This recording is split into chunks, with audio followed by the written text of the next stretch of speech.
Fish on tayo mga katuks. Ang lakas. Surahan na to. Uy, ang lakas niya, gagi. Surahan to mga katuks. Sana hindi matanggal. Sana hindi matanggal to. Ang lakas niya eh. Ayun lang, binato tayo. Pero kaya natin to. Sayang. Lakas. Oh, natanggal nga mga katuks. Fish on. Ito na mga katuks, ang lakas oh. Kita nyo naman yung bend. Oh, makipagpilitan tayo. Hindi pwedeng ibabato niya to. Makipagpilitan tayo mga kaibigan. Sige, patigasan, sige. Pakunatan ng line. Iyan. Sige, gawin mo hanggang sa kaya mo. Okay? So malapit na tayo, lapitan na natin. Ayan mga katuks. Yan, surahan nga mga kaibigan. Ang lakas pa rin. Ang lakas pa rin niya. Okay, lumapit ka na sa akin.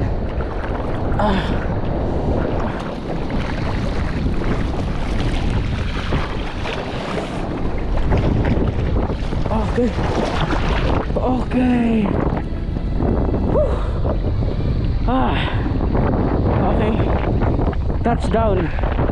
Touchdown mga katuks. Touchdown. Napagod ako dun. Ang lakas ng mga ganito mga kaibigan. Sobra sila kung makabunot.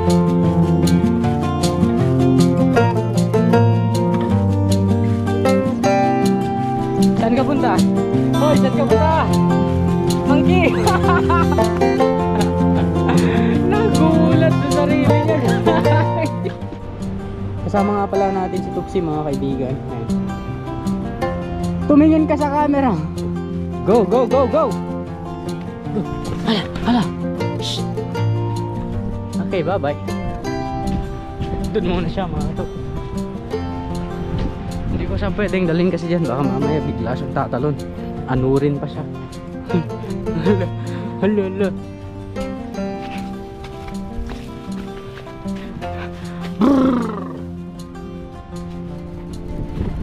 Saway na monkey. Ang hindi pa uso yung rod and reel sa amin mga katuks, karaniwan sa ginagamit namin pag naghuhuli kami ng surahan ay handline fishing, yung traditional na ginaganyan no?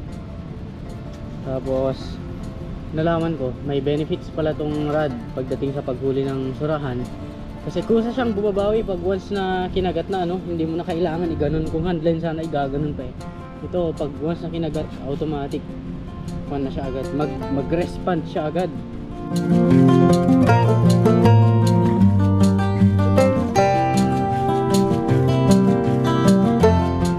So ito na yung pamingwit natin mga katuks. Yan, nakalagay na dyan. Huwag kang maingay dyan tuks eh. Kasi ito naman yung pain natin. Actually pain ko pa ito kahapon eh. Yan, so ganito lang maglagay mga kaibigan. Yung pamingwit, itatago lang talaga. Actually itatago lang. Round. Ganyan mga katuks, ganyan, simple lang. Tapos itali lang natin dito para wala silang choice. So we're good to go. And that's it. Nandito yung mamingwit. Let's go. Nakakatakot naman itong dagat mga katuks. Malakas eh. Yun o, malalim pa mga kaibigan. Pero let's go na. Excited ako, ang lamig. Oh yeah. Mga katuks, we're here. Okay, tapon na natin. Good luck. Makipagbunutan tayo kung kailangan. Okay, unang tapon. Go into the deep end. Okay. I-open ko pag may mahuli mga katuks. Promise. Fish on. Ito, fish on mga katuks. Fish on. Makipagbunutan tayo. Yun, fish on na tayo. Okay mga kaibigan, hugot na to. Yan, sige. Yan, retrieve, palakasan na to. Unicorn fish. Halika na.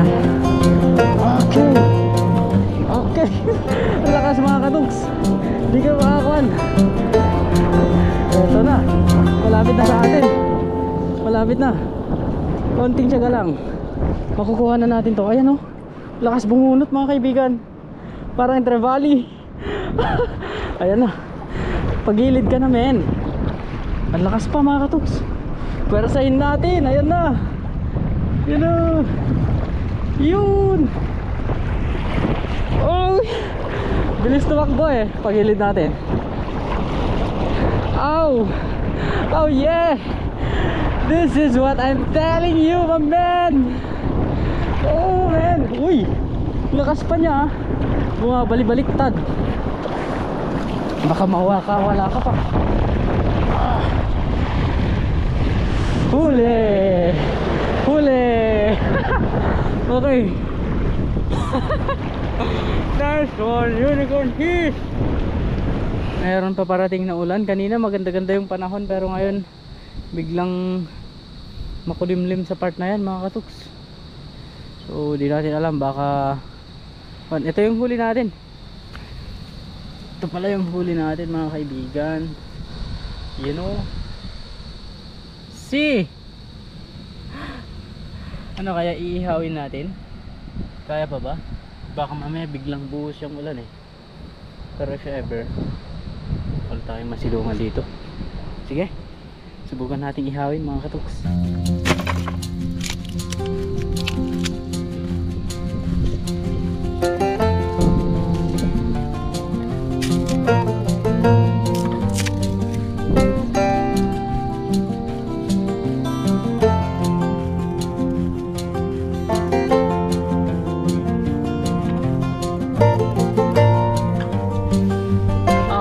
Na si Tuksi mga katuks. Dati andito lang siya kanina nagtatakbo-takbo. Problema kasi dito mga katuks, yung risk dito ay marami siyang kalahi. Marami siyang kalahi na pwedeng samahan kung sakali. Yan. Pero tingnan natin habang nagbabaga tong pag-ihawan natin. Rescuehin natin muna sakali makita natin. Tuksi! So mga katuks, habang iniintay natin na bumalik si Tuksi, ewan ko kung babalik pa yun. Babalik pa sana. Sana. Ayan, ihawin natin to. Ihawin na natin mga kaibigan. So itusok na lang natin dito. Mas maganda yung pagka-ihaw niya sa kawayan. Uy. Uy.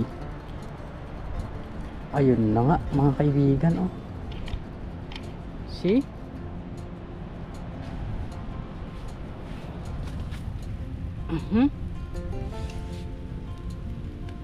Ganda naman mga katuks. Oh, hanging lang siya.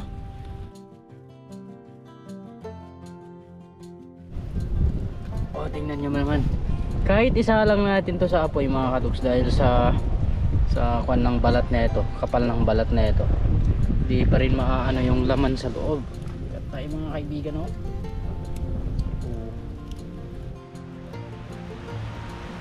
Ayan na nga mga katuks, bumuhos na yung ulan. My goodness. Sana maihaw na to before nalalakas yung ulan mga katuks. Kaya itapat na natin mismo sa may baga niya. Ayan o. Oo. Piti. Hala, grabe na mga katuks. Tumutulo na. Umuulan na mga kaibigan. Tuksi! Uy, tumutulo-tulo na. Uy, men, sarap. Nag-iisa lang ako dito na parang baliw na nagba-vlog. Iisang nagsasalita. Pero ganun talaga ang life. That's unfair.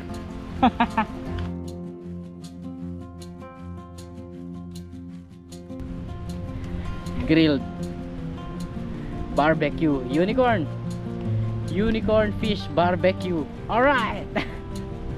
Ngayon pa lang nag-iisip na ako kung ano maging title ng vlog na to. Hindi ko pa alam. Kasi usually pag nag-vlog ako mga katuks, before mag-start yung vlog, nakakaisip na ako ng title at thumbnail.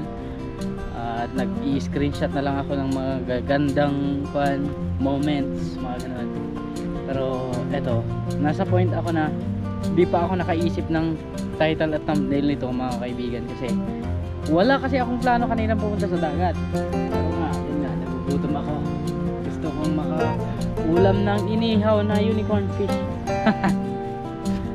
Okay mga katuks, hindi na ako makapaghintay pa. Ilalagay ko na to dito sa mismo sa uging niya. Ayan, yan. Sa usawan na sili mga kaibigan, oh. Tapos dito natin ilagay ngayon yung surahan natin. Lagay na natin mga katuks, lutong-luto na siya, oh. Okay, lagay na natin. Oh man, surahan kayo dyan mga kaibigan, mga katuks, surahan. So mga katuks, ngayong luto na, syempre tikman natin mga katuks. Yan, oh.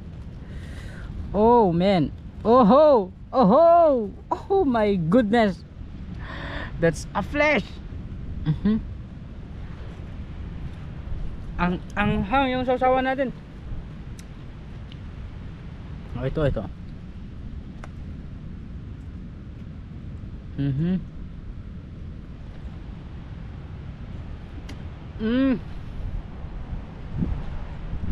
Ang sarap.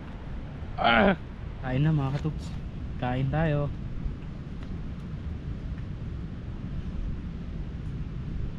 Surahan na may kunting kanin to mga katuks. Fresh. Sausawan natin ng silyo.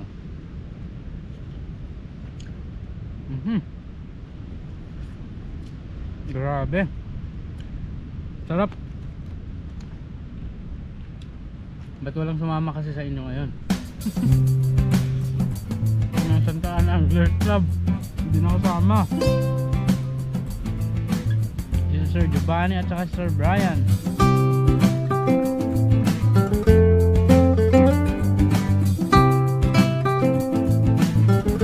Mga katuks, ayan, na clean up. Ayun mga katuks, magbabalik tayo. At kagagaling ko lang dito sa may ikon niya, kabundukan dito na part, oh. Yan. Kaya hinanap ko si Tuksi pero wala na mga katuks. Sabi ng mga nagtatrabaho dito, kasi may mga nagtatrabaho dito sa Pasurobo, nakakita daw sila ng grupo ng unggoy kanina. Baka sabi ko na hikayat na nila si Tuksi mga katuks na sumama sa kanila. Pero okay lang mga katuks, kasi dito naman siya talaga nababagay, eh. Masakit man, pero we have to let him go kung saan niya gusto, di ba? So proceed pa rin tayo sa fishing. Mag-fishing muna tayo bago tayo uwi. Napakasarap nun. Andun pa yung tali ni Tuksi, oh. Tinanggal ko na yung lahat ng tali niya mga katuks. Kaya yun, so na-feel niya siguro na malaya siya. Okay lang mga katuks. Okay, huwag tayo madrama, let's go. And we're back. Okay, hagis. Sayang, nakatakas. Oh, big one. Here we go. Come on. Oh my goodness, nakalak-drag tayo pero kayang-kaya niya. Mga katuks, kaya natin to. Oh, here's the big one, boy. Big one. Okay. Ang hina ka or kayang-kaya kita. Basta wag lang makuunat. Naunat yung pamingwit. My goodness. Ang lakas na. Naunat siya mga katuks. Ito, oh. Natanggal. Unat na unat yung pamingwit natin, oh. Another one mga katuks. Another one. Kunin na natin to bago yung pamingwit natin. Pero ang lakas guys, oh. Sobrang lakas. Kakaiba sa trevally. Wala ang trevally dito. Parang 10 trevally yung katapat na ito. Kaya natin to. Manatili tayong kalmado at ayusin natin ang pag-retrieve. Okay, malapit na sa atin mga katuks. Diferensya talaga yung lakas niya mga kaibigan. Ayan na. Okay, sige lang, pugutin natin hanggang dito sa gilid. Dapat hindi tayo magkakamali mga katuks. Once na may isang kamali dito, mauunat na naman tong hook natin, or else Magpipigtasan tayo. Yun. Nangalay ako ng sobra. Shit. Ang lalakas nila. Ang lalakas. Gagi, ang laki. Ang laki mga katuks. Oh my goodness. Come on. Come on boy. Come on. Pagilid natin. Come on. Come on man. Come on. Malapit na. Ayan na. Ayan na. Boy. Ow.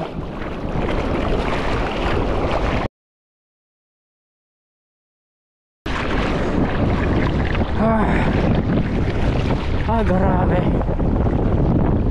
Grabe. Ang dami nanonood sa akin sa beach mga kaduks. Okay, ayos. Napagod ako dun mga kaibigan. Oh man. Jeez. Alright. Nice one. Nice catch. Big one boy. Ang laki niya. Ang laki niya mga kaduks. Ang laki, ang laki. Solid man mga kaduks. Solid. Run.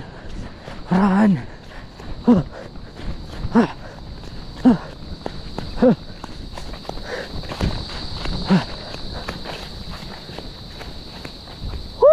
At ganun na lamang kalakas kung makipagpuwersahan, kung makilaban yung mga mamaw na surahan mga katuks. Ayan, ang laki niya. Dinali ako ng tari niya dito. Ang tulis pala mga katuks. Ayan sugat yung kamay ko. Ito, ang laki niya. Grabe. Sobrang lakas mga katuks. So I think that's it for today mga kaibigan. See you again sa next episode. Si Tuksi wala na talaga. Di na natin nasahan yun. So ayun, ganun talaga. At least makapag-survive na siya dito mga katuks. At malaki na rin siya, no? So ganun na. Okay? So sana basta thank you. Uwi na ako mga katuks. Uwi na ako. That's for today. See you again on next fishing adventure. Prayer. Layo ko na mga katuks. Nagsisigaw ako. Nakamotor pa ako May tumunog dito. Tuksi! Yan. Dun si Tuksi kagi. Kala ko mawawala ka na boy. Ayun na siya. Ayun. Tuksi! Halika na. Makan. Woo! Ayan, bumaba na siya. Saaling pupunta siya dito. Tuksi! Ayun na. Tuksi! Naku, umay ka na.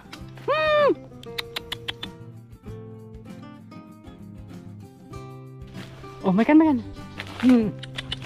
Ayan. Halika na. Uwen. Haanin kang kay batbati apulusin. Halika na. Ayan na. Ang sweet. Ang sweet. Uwen. Akala mo iwan na kita. Hindi kita iiwan. Ikaw yung nang iwan sa akin. Buti na lang nakuha natin mga katuks. Iniwan ko na yung pan mo dun yung tali mo. Kala ko kasi hindi ka nababalik sa akin. Uwi na tayo Ay sus, kunak numa. Mabati kan. Kala ko mawawala ka na. Ang pogi mo pa naman. Hindi ka nakakita ng kamukha mong unggoy. At dito nagtatapos ang maligayang araw natin mga kaibigan. Bye-bye Tuksi. Yan, uwi na tayo mga katuks. Yahoo! Kompleto rin. Prayer sa inyong lahat. Kita-kits ulit sa next adventure with Tuksi. Hindi ko na siya kukunin sa susunod.